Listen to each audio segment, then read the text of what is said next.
Hello viewers, আসসালামু আলাইকুম। আজকে আমরা আপনাদেরকে ছোট্ট একটা বাড়ি দেখাবো। বড় বড় আবাসিক ভবনের মাঝে অনেক পুরাতন একটা সেমি পাকা বাড়ি। এখানে জায়গার পরিমাণ 3.4 কাঠা।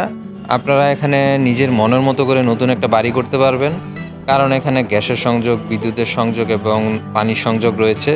তো চলুন কথা না বাড়িয়ে শুরু করে আজকের ভিডিও। আমি এখন আছি 3.4 কাঠা বাড়িটার সামনের রাস্তায়। এই যে রাস্তাটি দেখতে পাচ্ছেন, এটা হচ্ছে বাড়িতে যাওয়ার রাস্তা। এটি 8 ফিটের একটা রাস্তা। এই রাস্তার একটি প্লট পরেই এই ছোট্ট বাড়িটি রয়েছে। আর দেখুন, ওই যে 3 তলা একটা বাড়ি রয়েছে, ওই বাড়িটাতে যাওয়ার রাস্তা কিন্তু এই রাস্তাটা দিয়ে যেতে হয় এই বাড়িটাতে। আর এই যে দেখুন, এটা হচ্ছে আমাদের সেই ছোট্ট বাড়িটার পূর্ব পাশের সীমানা। আর এটা হচ্ছে বাড়ির গেট। এটা পানির সংযোগ, সাবমার্সিবল লাইন নতুন করে বসানো হয়েছে এই বছরই। আর এই যে দেখুন, এটা হচ্ছে গ্যাসের রাইজার, গ্যাস সংযোগ রয়েছে বাড়িটাতে।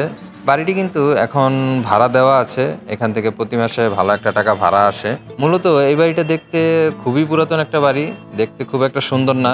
আসলে অনেকের প্ল্যান থাকে একটা ভালো আবাসিক এলাকায় নিজের একখণ্ড জমি থাকবে, যেখানে সে নিজে ছোট্ট একটা বাড়ি করে থাকতে পারবে বা কিছুটা অংশ ভাড়াও দিতে পারবে। সেদিক থেকে দেখলে এই জায়গাটা কিন্তু খুব সুন্দর একটা জায়গা।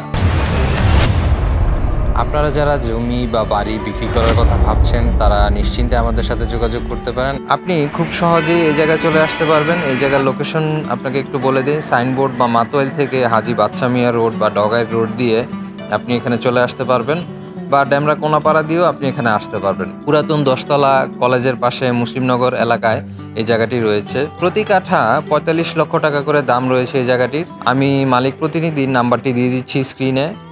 আপনারা এখানে যদি আসতে চান, মালিক প্রতিনিধির সাথে যোগাযোগ করে জায়গাটি এসে দেখে যেতে পারবেন, বা জায়গাটি সম্পর্কে যদি বিস্তারিত তথ্য জানতে চান, ফোন নাম্বার দেওয়া আছে, ওখানে যোগাযোগ করে জানতে পারবেন। আর এই জায়গার কাগজপত্র 100% আপ টু ডেট আছে। তো আজকের ভিডিও এই পর্যন্তই। ভিডিওটি কেমন লাগলো অবশ্যই কমেন্টসে জানাবেন, আর অবশ্যই আমাদের চ্যানেলটি সাবস্ক্রাইব করে রাখবেন নতুন নতুন ভিডিও আপডেট পেতে।